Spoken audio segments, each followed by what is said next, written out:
broken hinge.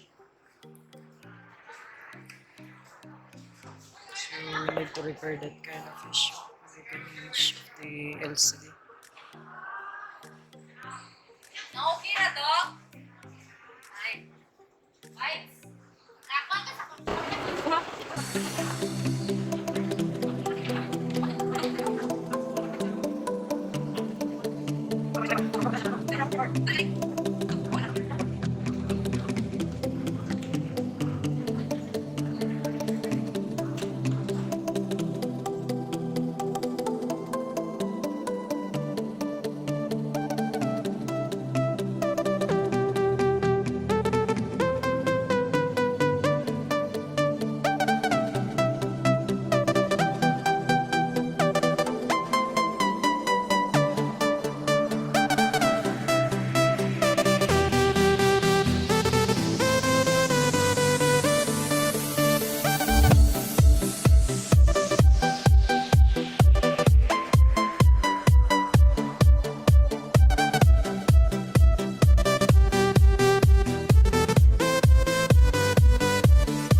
Problem is here.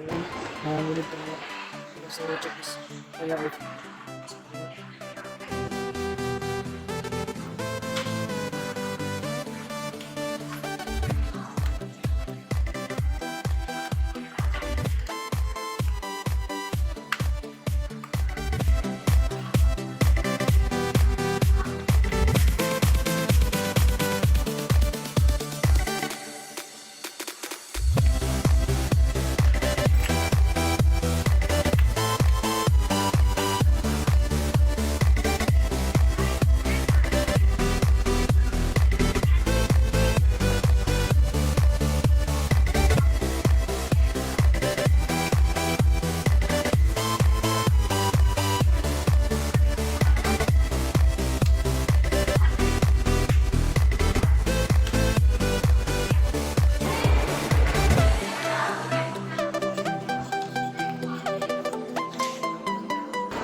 this is our target to repair.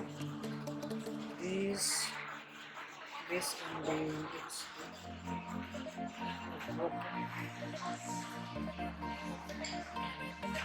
Also this part.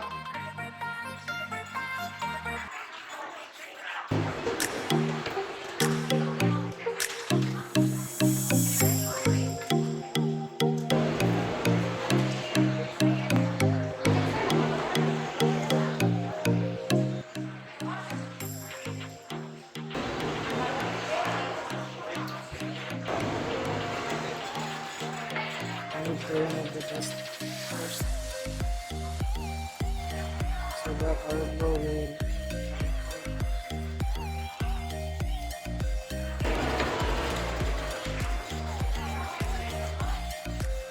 make sure to protect your city.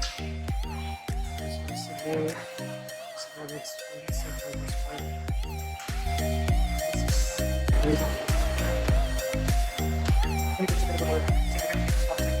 Silk carving.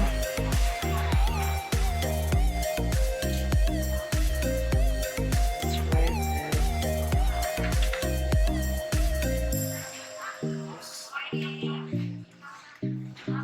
And this door. Silk carving wrapping here. This is only a powder.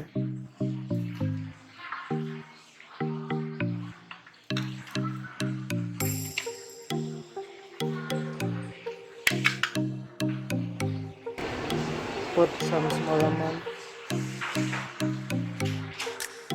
This. And also the liquid that you can use.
Also this, you need to repair this. Because if you don't need to repair this, it will also broken the screen because this is not function well, and it is also cause the broken XP. And much better if you have some kind of this kind of issue, you need to repair this.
So I need to remove this.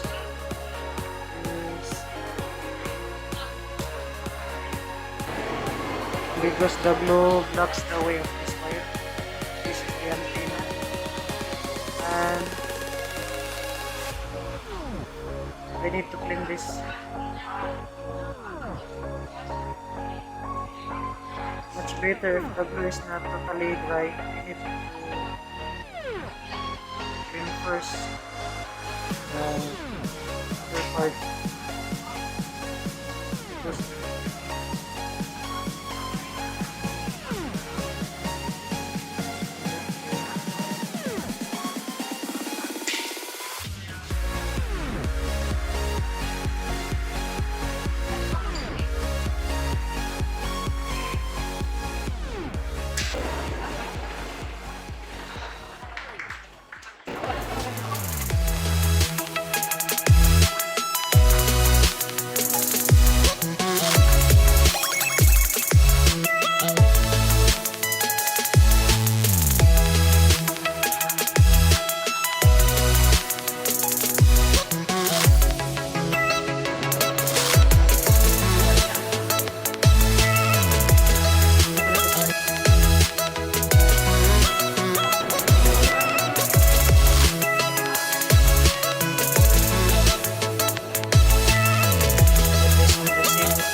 finally fix the issue.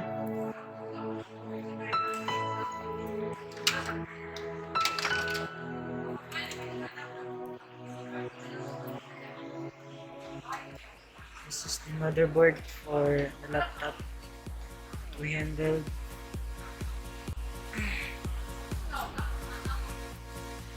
And remember also for this, if these things have been problem, it will also damage the motherboard.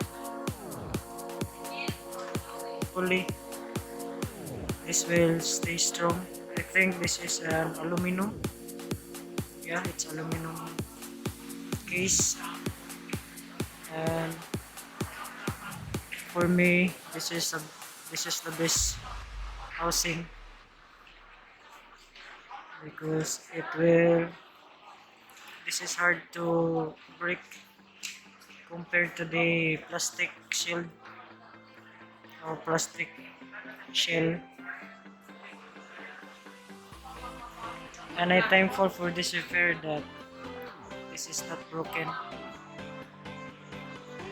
And this is also the problem. This is just the problem for this unit. Remember to remove first the battery terminal so that the board is free from shorts circuit. And that's all. We need to dry it up. I will back to you later on.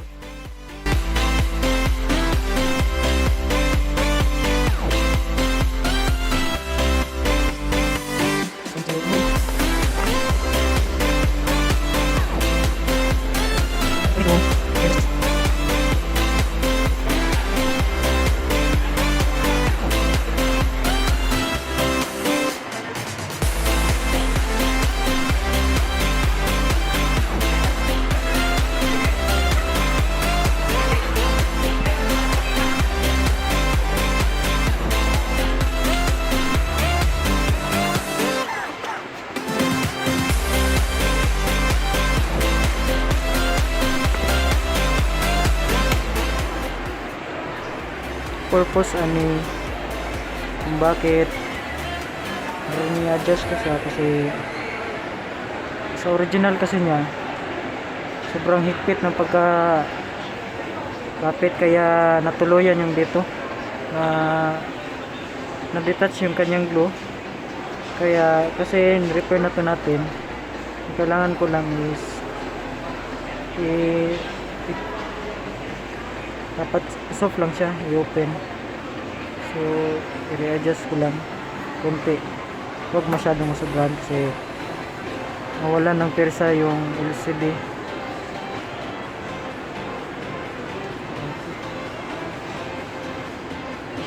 Kahit mga 2 ikot lang o 3. Depende yan. Para maiwasan din yung pagkasira ng nilagay nating glue. Ganun lang diskarte ko sa mga inserter para iwas din sa mga back job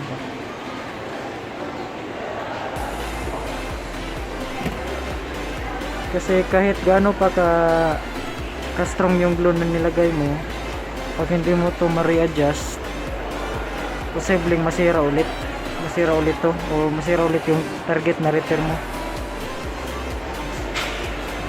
So ito tapos na ma-adjust.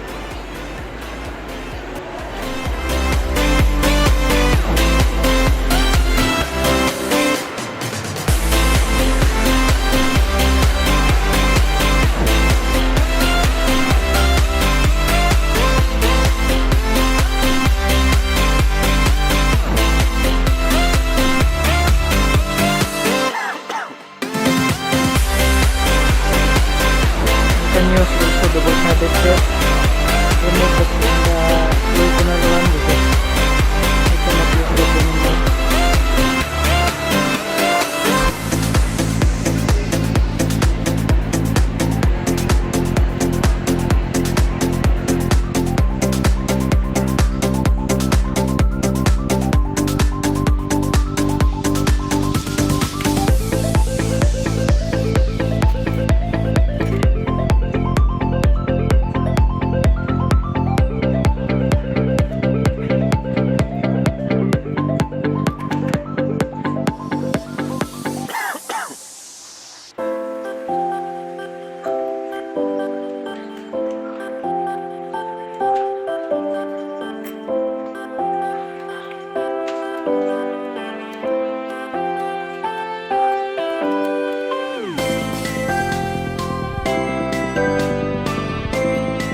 So, level up na siya lahat.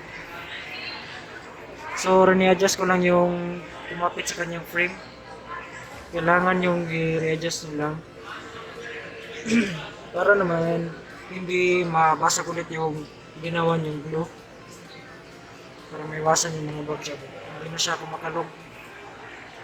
So, stay strong na siya. Ito rin.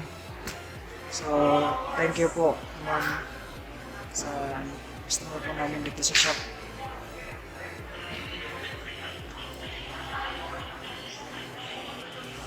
And thank you guys. God bless po.